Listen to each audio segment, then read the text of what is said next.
Amém, igreja? Um dia chuvoso, bastante trânsito para quem saiu de casa. Graças a Deus que podemos estar juntos, né? Mais uma vez aqui, mais uma quinta-feira. Tenho certeza que essa palavra que eu vou compartilhar com vocês hoje, ela tocou profundamente em minha vida e eu acredito que há uma razão para que ela seja compartilhada hoje, aqui, com vocês.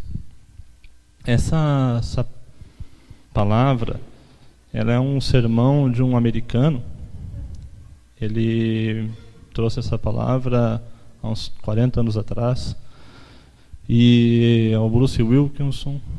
Ele escreveu alguns livros, Oração de Jabez, um livro bem famoso deles.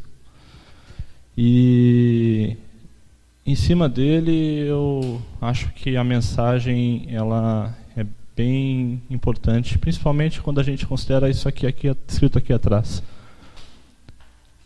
Um desejo, uma palavra que você pode profetizar para a sua vida, para a sua família. Que bom seria se a gente tivesse toda a nossa família servindo a Deus, servindo ao Senhor. Isso era possível, isso era real, isso já aconteceu. Mas hoje a gente tem um mundo cada vez menos próximo a esse Senhor que a gente segue, que a gente serve. Hoje são tantas as opções, tantas as filosofias que são ditas por aí, em cima de alternativas que você tem para ser feliz.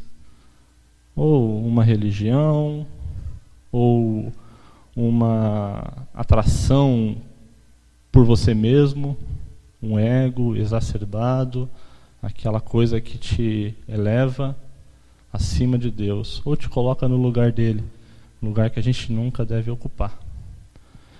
E se acredita na possibilidade de... A gente tem pessoas de várias idades, mas do seu neto, ou seu filho, servindo alguma coisa diferente do nosso Senhor? Servindo ou cultuando outras coisas, por exemplo, no centro espírita, por exemplo, no centro de Umbanda, seguindo uma religião que existe, chamada satanismo. Seu neto fazendo isso, seu filho fazendo isso. Isso aí é algo infelizmente possível, porque são tantos os caminhos que são oferecidos e infelizmente a gente só tem controle da nossa vida. A vida dos nossos filhos a gente não tem controle. A gente pode instruir, ensinar, mas controle a gente não consegue ter. A escolha é deles, e sempre vai ser. Do seu filho, do seu neto, do seu bisneto, ou jogando um pouco para trás, do seu pai. Hoje também, como a pastora Cleci comentou, hoje também é aniversário do meu pai. Ele está fazendo aniversário hoje, e alguns anos, dois ou 3 anos para cá, eu não consigo dar feliz aniversário para ele. Ele está vivo, mas eu não posso. Não tenho o telefone dele, não sei onde ele está. E se eu tivesse tomado a mesma decisão que ele tomou, certamente eu não estaria aqui. Mas ele também me ensinou algumas coisas, assim como minha mãe. E se eu estou aqui, também devo isso a eles. Eu queria falar com vocês um pouco sobre uma nova geração. O nome da nossa igreja, o nome da nossa comunidade. Uma comunidade que tem alcançado, desde a sua fundação, as primeiras reuniões, poucas pessoas, tem alcançado muita gente, que a gente consegue contemplar aos domingos, consegue agora enxergar um pouco mais a internet, ministrações que a gente faz aqui chegando na vida de pessoas distantes, pessoas do Japão, acreditam? Estava vendo a página hoje de manhã e uma das ministrações dadas na igreja pelo nosso irmão Luiz na última quinta-feira foi ouvida ou assistida por um irmão no Japão, amigo de alguém, que eu não sei quem é, e escutou. Então, o ministério tem acontecido, mas o que vai fazer desse ministério transformar sim uma nova geração é o que a gente fizer a cada dia. Porque se a gente não fizer nada, a gente simplesmente levar uma vida tranquila, uma vida despreocupada com a nossa missão aqui na Terra, dificilmente a gente vai ver nossos netos dentro dessa igreja. E isso não pode acontecer. Quando eu tive a minha filha, e eu e a Rose vivemos um momento difícil, muitas coisas ruins acontecendo na nossa vida, a gente se aproximou de Deus novamente. Socorro, era um clamor, um grito que a gente dava. Mas, mais que um grito, era uma vontade de que ela não participasse daquele sofrimento, aquele acúmulo de necessidades que a gente estava passando. Um desespero me aproximou de Deus novamente. Eu sempre estive bem perto, mas nunca estive aqui servindo, como estou agora, desde que essa nova geração começou, aprendendo e tendo a oportunidade de compartilhar o que eu tenho aprendido. Com uma filha, eu sei certinho onde é que eu quero que ela chegue. E está aqui, ó, junto comigo, servindo ao Senhor. Porque essa situação do seu próximo, da sua próxima geração não servir mais a Deus, ela já aconteceu e está escrita aqui na Bíblia. Vamos abrir o texto em Juízes, dos primeiros livros da Bíblia, no capítulo 2.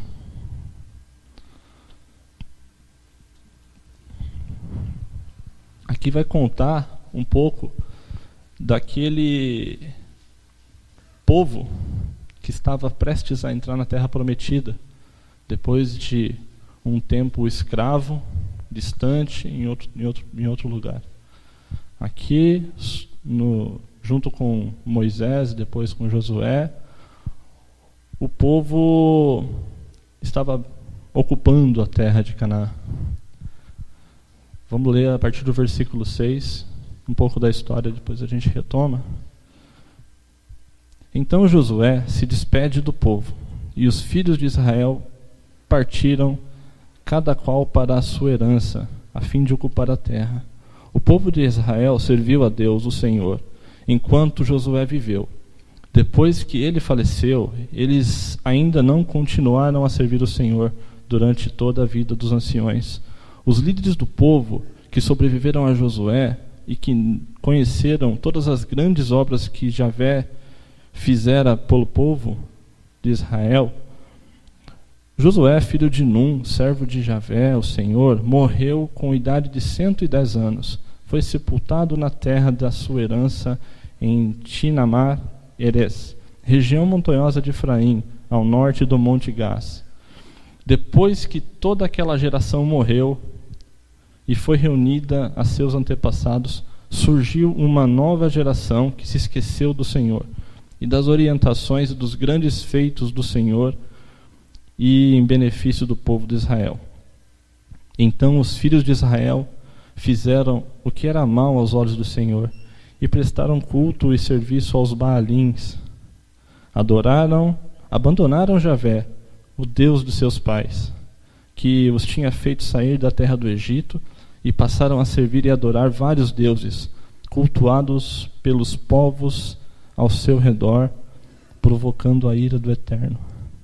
Deixaram Deus e prestaram culto a Baal e a Astarote. Essa é uma pequena porção dessa história. Então isso aconteceu com aquele povo. Por quê? Porque Moisés e Josué e toda aquela geração conseguiram ter noção e visão de todas as maravilhas que Deus estava fazendo no meio daquele povo. Eles viram um mar se abrir à sua frente, eles viram o maná, eles viram a presença de Deus, a sombra de Deus dentro do tabernáculo que era montado. Josué, Moisés estavam ali, vendo aquilo. Toda aquela geração tinha noção concreta de que Deus estava com eles. Mas, como o texto explica, Josué morre. A geração que estava com ele, da mesma geração dele, também morre. E acontece que a próxima geração já não serve mais a Deus. Começa a idolatrar Baal. Começa a idolatrar outra coisa. Qualquer coisa que seja colocada no lugar de Deus, uma idolatria, causa essa ira de Deus. Porque Ele não criou um homem para isso. Ele criou um homem para Ele, para ser um amigo dele. E aqui, rapidamente foi substituído por outra coisa, que não era Ele. E desde então, a história de Israel foi acontecendo e aquela herança que estava prometida a eles já não fazia tanto sentido assim, do ponto de vista que os filhos deles já não estavam usufruindo na totalidade da mesma. Aconteceu que aquele povo todo deixou de seguir a Deus.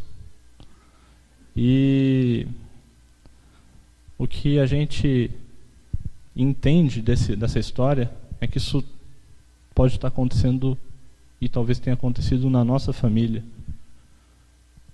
Pessoas aqui, pessoas que escutam, podem ter nascido em um lar cristão, pai e mãe servindo a Deus. A gente já recebeu nessa igreja o pastor Pedro Solonca, que ele pôde trazer uma ministração maravilhosa, linda, orgulhoso de que toda a sua família servia a Deus. Como é difícil, mas é possível. Basta as referências e a presença de Deus está em você, está em seu filho, estarem em seu neto e a geração por geração, até chegar no dia santo do Senhor, quando tudo acaba e os seus serão recolhidos. Mas a gente tem que fazer alguma coisa. Então, para exemplificar posições que a gente deve ocupar, fazendo parte dessa ministração, a gente tem a primeira possibilidade, que é sentar nessa cadeira. Compromisso com Deus. Uma cadeira em que você tenha compromisso de colocar Deus acima de você, de colocar Deus acima de todas as coisas, de buscar primeiro o que Ele quer para a sua vida e fazer e deixar as coisas que Ele tem para você acontecerem. Também a gente pode sentar em uma cadeira sem nenhum compromisso com Ele. Essa cadeira, ela tem sido a cadeira mais buscada e vista na nossa igreja hoje. Não a nossa igreja, a igreja do Senhor em todo o mundo. Por ter tanta gente sentada aqui, a Europa hoje é um lugar que se chama de pós-cristão.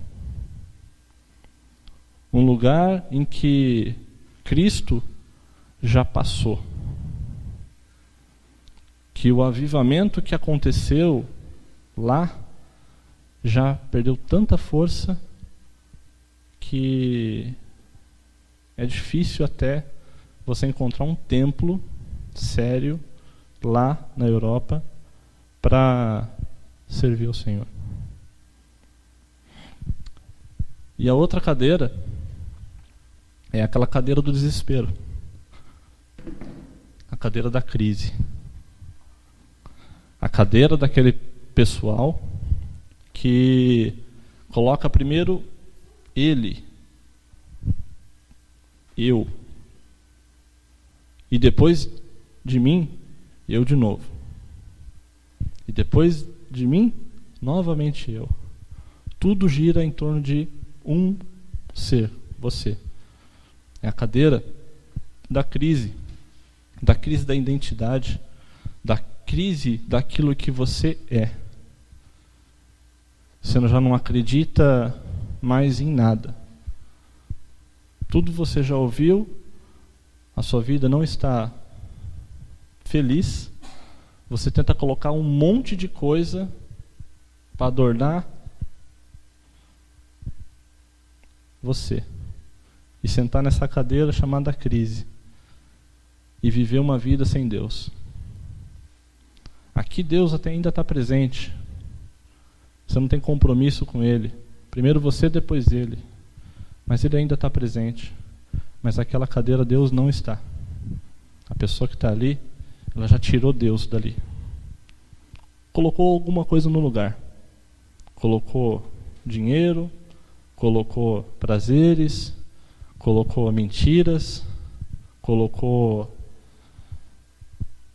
qualquer coisa no lugar de Deus.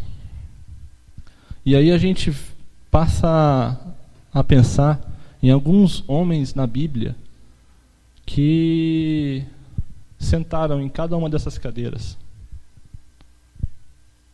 E vamos pensar depois na cadeira em que a gente está agora. Vamos falar de Abraão, o pai da fé. Grande homem que sempre colocou Deus acima de todas as coisas, a ponto até de colocar em risco a vida ou entregar a vida do seu filho, porque Deus tinha solicitado isso. A misericórdia de Deus salvou a vida de Isaac, mas ele entregou Isaac. Ele entregou Isaac. Ele sentou na cadeira séria do compromisso. E por ter sentado naquela cadeira do compromisso, as gerações posteriores a ele seguiram o mesmo compromisso. Isaac, o filho dele não tem tanta história assim na Bíblia. Nem historiadores da época bíblica tem tantas histórias assim de Isaac. Provavelmente tenha sentado numa cadeira sem tanto compromisso, fazendo o que era trivial ensinado pelo seu pai. Eles viviam muito tempo naquela época. E depois de Isaac veio quem? Jacó. Jacó, o enganador, começou aqui, nasceu aqui. Nasceu sentado na crise. Desde o seu nascimento até roubar a herança que era do seu irmão, fazer mutreta com a sua mãe para enganar o pai, ser jurado de morte pelo próprio irmão, aqui profundamente na crise. Esse era Jacó. Davi sentou em qual cadeira? Um homem segundo o coração de Deus. Que muito compromisso. Mas também teve suas épocas de ficar na cadeira da crise. Nunca aqui. Davi nunca ficou na cadeira sem compromisso. Ele tinha compromisso sim com Deus. Mas por alguns vacilos, ele sentou aqui. Mas quando ele sentou nessa cadeira da crise, e provocou a morte de um irmão, provocou o adultério com a mulher dele, e ele teve a acusação de um profeta falando que ele tinha pecado, na hora ele falou: eu pequei contra Deus. Caiu num pranto, rasgou as suas vestes, se humilhou e se arrependeu. Muitos salmos escritos são salmos de arrependimento desse Davi, que sentou aqui, mas sempre esteve ali na cadeira do compromisso. E depois de Davi, Salomão, palavra do último domingo, trouxe uma das facetas de Salomão que nasceu aqui, no compromisso. Tinha um relacionamento tão próximo de Deus, porque seu pai também tinha, Davi, que Deus lhe deu o que ele quis. Ele pediu sabedoria e Deus deu muita sabedoria para ele. Um homem mais sábio naquele tempo. Um homem que, mesmo sendo sábio, ele provocou um enorme problema naquele reino de Israel. Ele tinha um desejo muito grande, ele é muito vaidoso também, ostentava bastante a riqueza que ele tinha construído, seu templo esse que está sendo até reconstruído em São Paulo, ostentando riqueza, luxúria. Esse foi Salomão, que juntou bastante exército também, dominava, expandia o seu reinado, tomava posse de reinos próximos, reinos distantes, cresceu muito.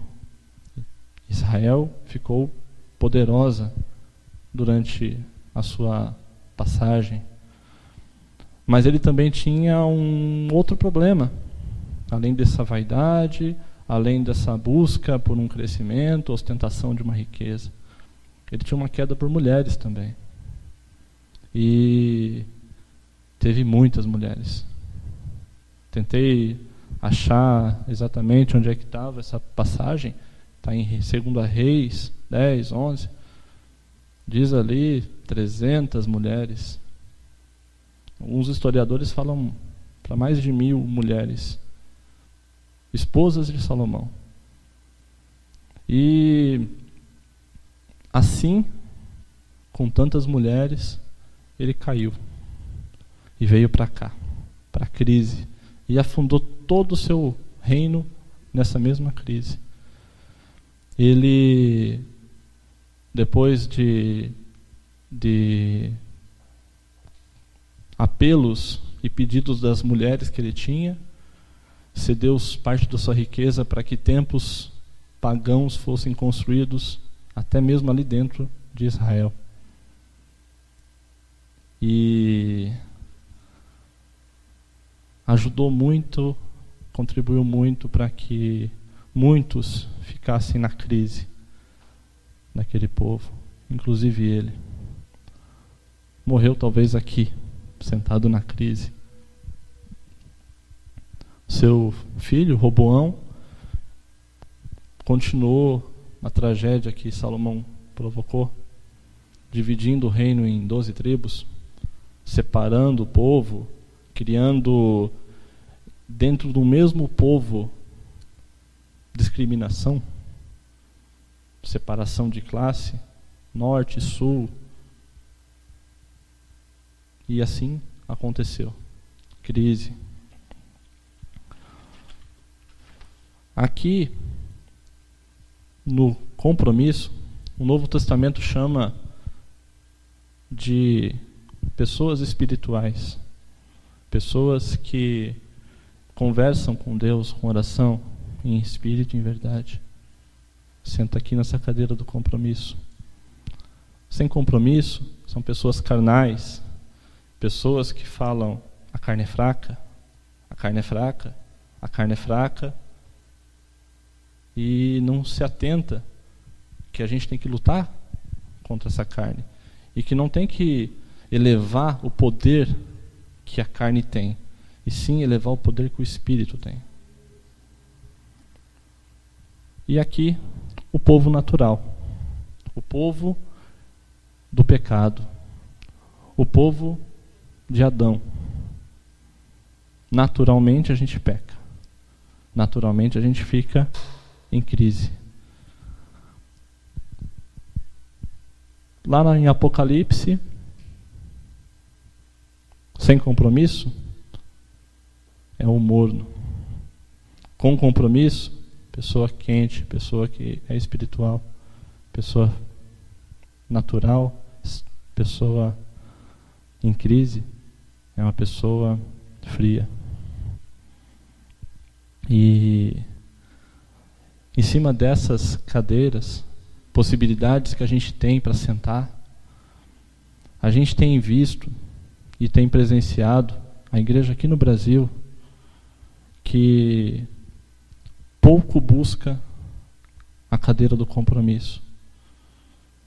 E aqui no Brasil, o que está acontecendo na Europa também já é uma realidade. Grandes templos, muitas pessoas na igreja, mas gente sentada na cadeira do compromisso não tem. Está tudo de pé. Está tudo sentado na cadeira do sem compromisso. Está tudo em crise. E isso tudo reflete no que você vai deixar para o seu filho. Porque uma pessoa, o testemunho de vida dela vai mostrar em qual cadeira que ela está. O testemunho de vida vai motivar as pessoas ao redor a sentarem onde você está. Ou vai desmotivar totalmente uma vida com Deus. A pessoa que tem compromisso chegou no Brasil. Expandiu através de avivamentos em diversos lugares. A gente pôde presenciar dentro da nossa igreja esse avivamento. Pessoas com compromisso trazem pessoas sem compromisso e em crise, para que elas vejam no seu compromisso com Deus um desejo de ter uma vida melhor, de ter uma vida livre de ansiedade, livre de mentira, livre de embriaguez, livre de qualquer coisa que te deixa em crise. O problema de uma pessoa que está sem compromisso é que, além dela estar sem compromisso, ela acaba levando pessoas para a crise ou impedindo que pessoas saiam da crise. Porque eu vejo isso, gente da minha família olhando para outras pessoas e dizendo: mas se crente é isso, eu não quero ser crente.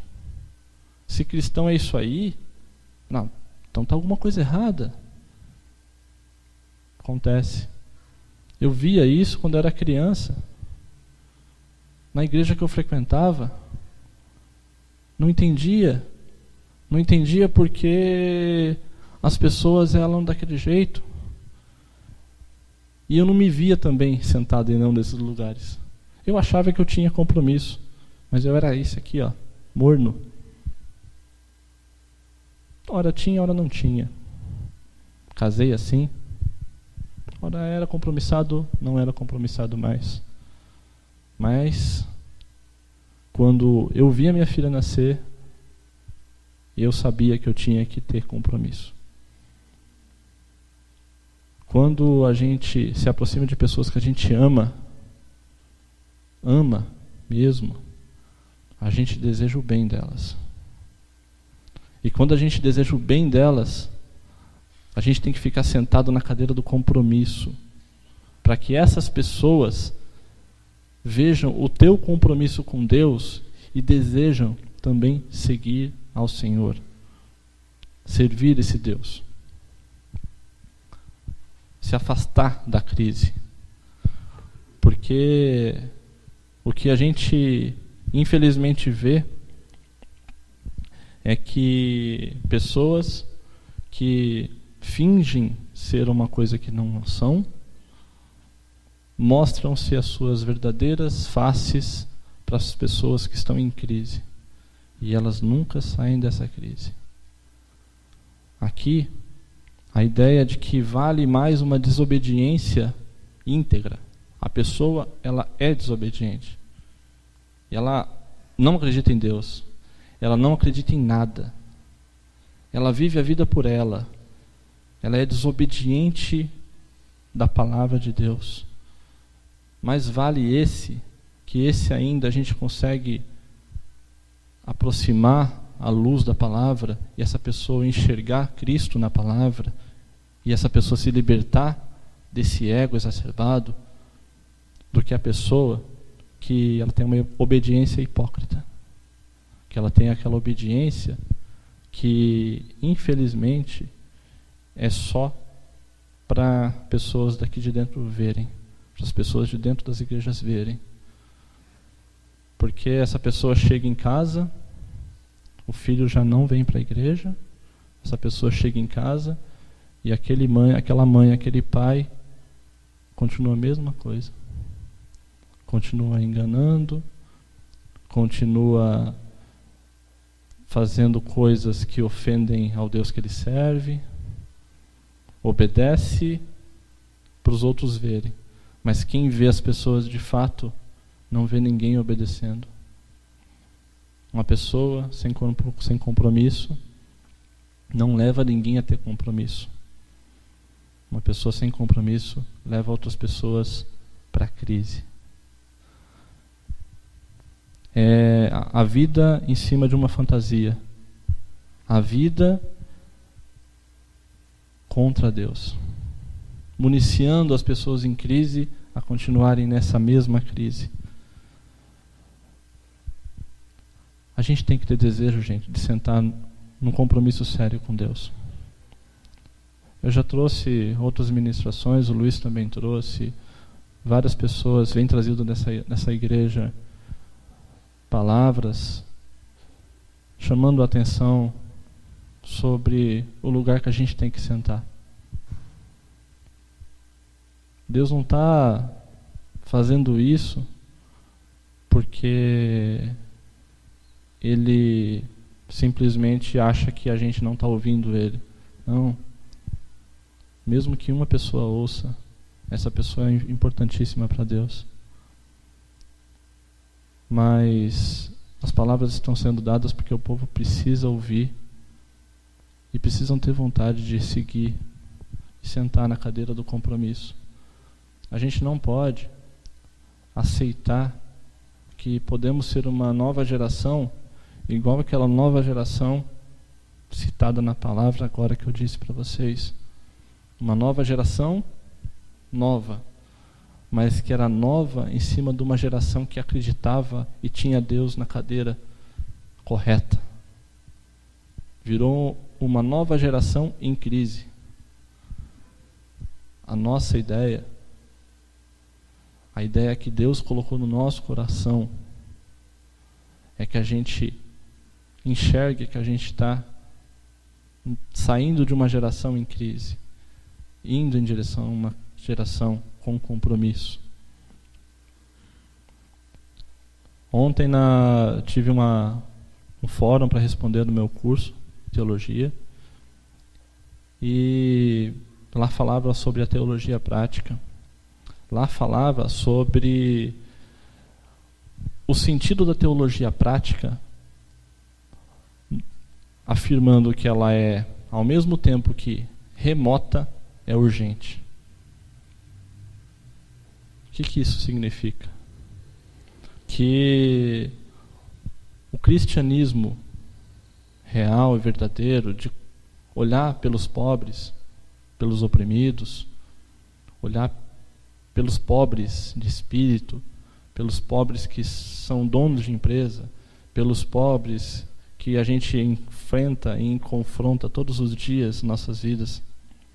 Essas pessoas, elas clamam e precisam, sem saber desse Cristo. Elas estão em crise. Então eu vejo essa teologia, essa missão nossa, como uma coisa urgente. A gente vê isso. E o outro lado da exposição falava que esse mesma coisa urgente também era remota. Por que era remota? Porque a gente sabe que muito será o nosso esforço, mas a gente só vai conseguir atingir aqui, a nossa volta. Eventualmente uma pessoa no Japão pode ouvir a palavra e pode entender a palavra. Mas a nossa missão é aqui na nossa comunidade, ao nosso redor. Não vamos conseguir mudar o Brasil inteiro, mas precisamos mudar onde a gente está. Então ela é remota, sim. A integridade de uma sociedade justa, como será a nova Jerusalém, justa, a gente sabe que é muito remoto. Mas a gente não pode se acomodar e não enxergar que é urgente a gente fazer alguma coisa. Se você não pode fazer pelo seu vizinho, faça pelo seu filho. Se você não pode fazer por uma pessoa, pela sua mãe, pelo seu pai, faça pelo seu irmão. Precisamos fazer por alguém. As pessoas precisam enxergar a gente sentada ali. E que bom se essa mesma pessoa que está te enxergando sentada ali te conheceu quando você estava aqui sentada na crise. Nossa, ele não faz isso mais? Sério? O que aconteceu com ele? Ué, mas ele é tão mentiroso. Puxa vida, ele passou tanta gente para trás. Eu não acredito que ele agora mudou. A pessoa começa a te olhar sentado ali, no compromisso com Deus, e você começa a apresentar Cristo de verdade para ele. Te viu na crise e te viu no compromisso, como Davi. Errou, pecou, mas todo mundo enxergou Davi depois como uma pessoa com compromisso sério com Deus. A parábola do filho pródigo. 2 jovens em crise com o pai. O filho que queria usufruir do mundo e o filho que invejou isso. O filho que ficou ofendido pelo pai ter feito aquilo, entregado tudo para o filho que saiu, e quando ele voltou, tratou exatamente como ele era, o filho que voltou. Os 2 filhos com problema e o pai com o mesmo amor para os 2. Os 2 filhos sem compromisso com o pai. 2 caminhos diferentes. Os 2 caminhos na crise. Talvez o filho que ficou aqui, sentadinho do lado, na cadeira onde ele não tinha compromisso com o pai, não estava em crise. Ou talvez estivesse, mas não enxergava isso. Só o pai para enxergar o compromisso que o filho tem. E só o filho para cair em si e entender o lugar que ele tem que ocupar, o lugar que ele tem que sentar. Porque a gente é o nosso testemunho que mostra o que a gente é.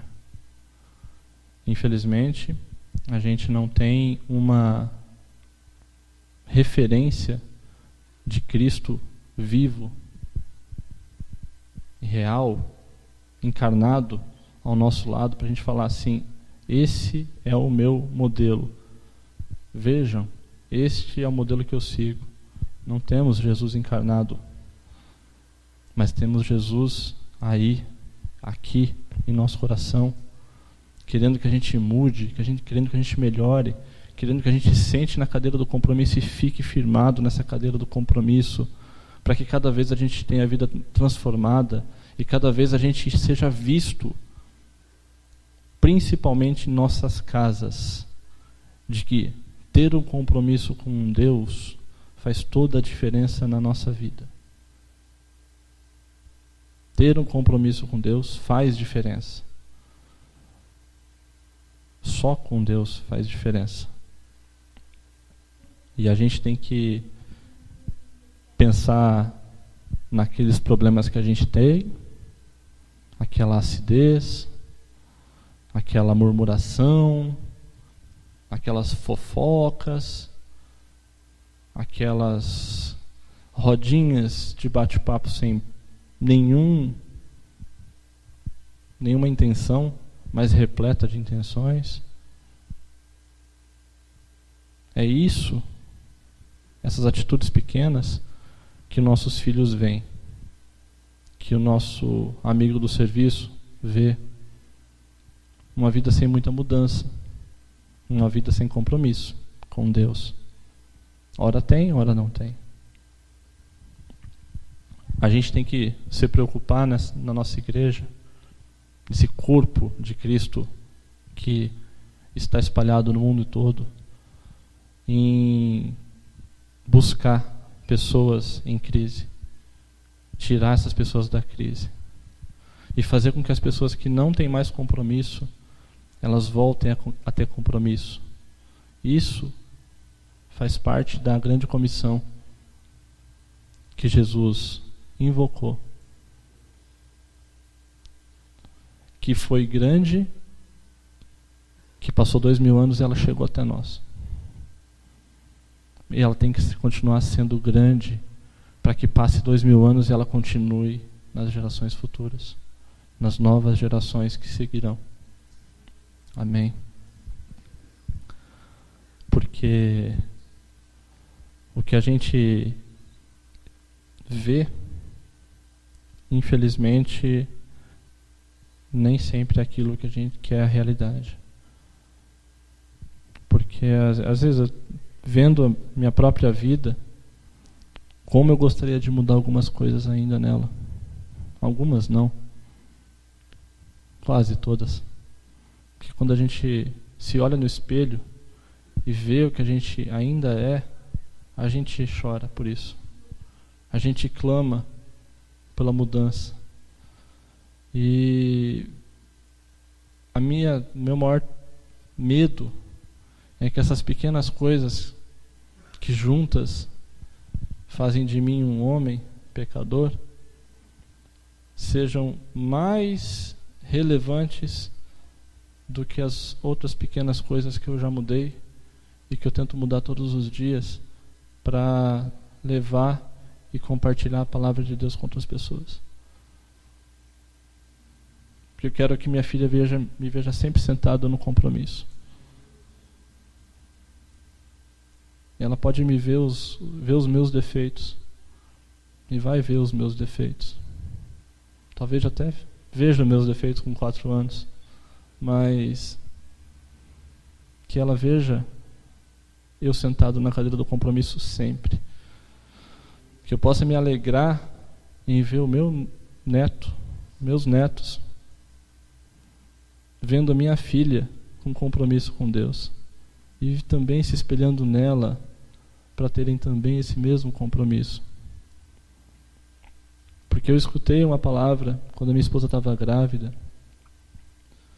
que eu só fui entender depois que a minha filha nasceu. Preocupado em como sustentar uma filha. Eu tinha 23 para 24 anos, eu era novo.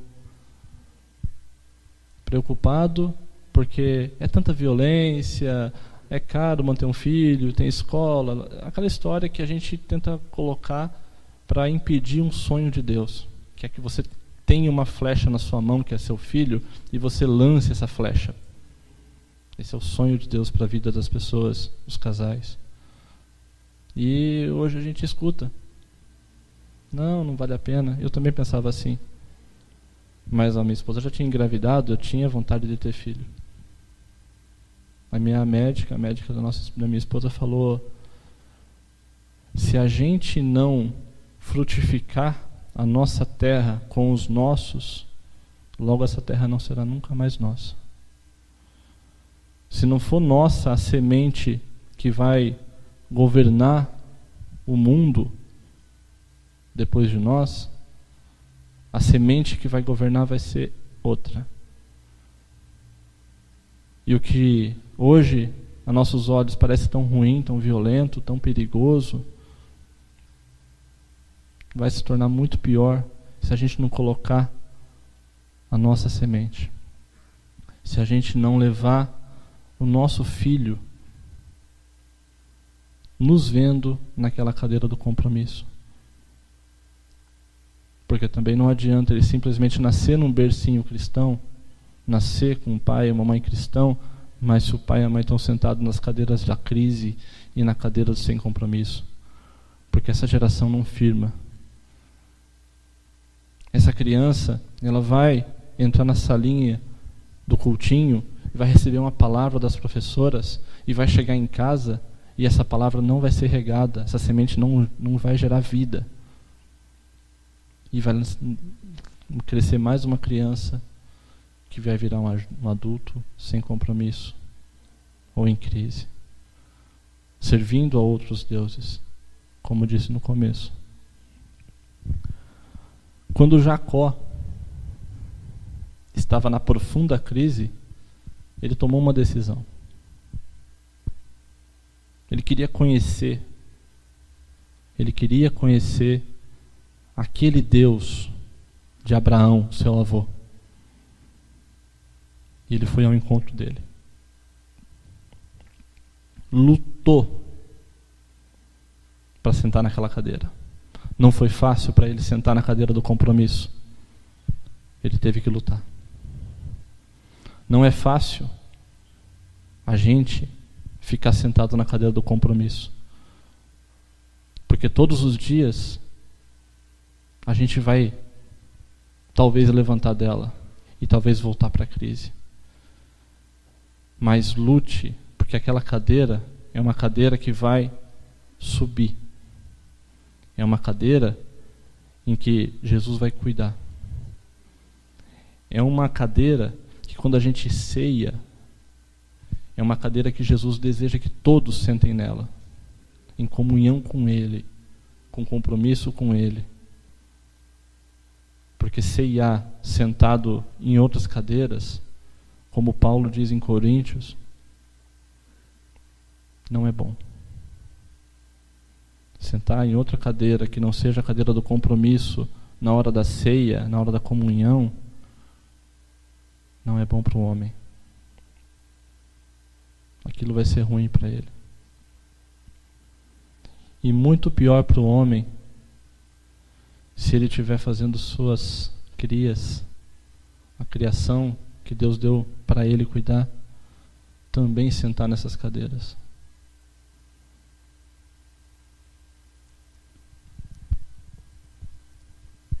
A gente tem que tomar a posição correta e sentar na cadeira correta e ter o compromisso sério. Porque a gente quer uma nova geração que seja antiga, preservando as veredas antigas.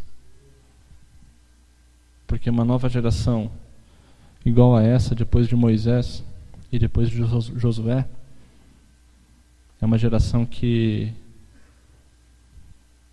causou a ira de Deus e se afastou de Deus. Não queira pensar em ter uma vida sem compromisso. Tenha compromisso, sirva. Eu e a pastora estávamos conversando que há pouco, antes do culto, que uma vida sem esse envolvimento, esse serviço todo, é uma vida que não dá frutos. Estava conversando hoje com um membro da igreja, mesma palavra. Servir, colocar a mão. Uma pessoa que não serve, uma pessoa que não tem compromisso com Deus, ela não vai entender que ela tem que servir.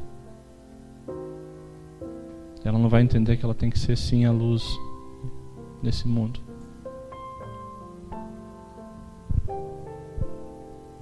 Vamos pensar e meditar um pouco em cima dessa palavra. Uma palavra simples, uma palavra mais de reflexão, uma palavra que não necessita ter apelo. Todo mundo aqui tem um espelho que pode contemplar a sua própria face do jeito que ela é.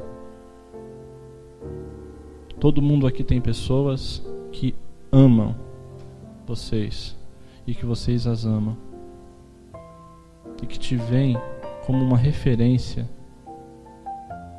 para qualquer coisa que você vá fazer e para qualquer lugar que você deseja sentar.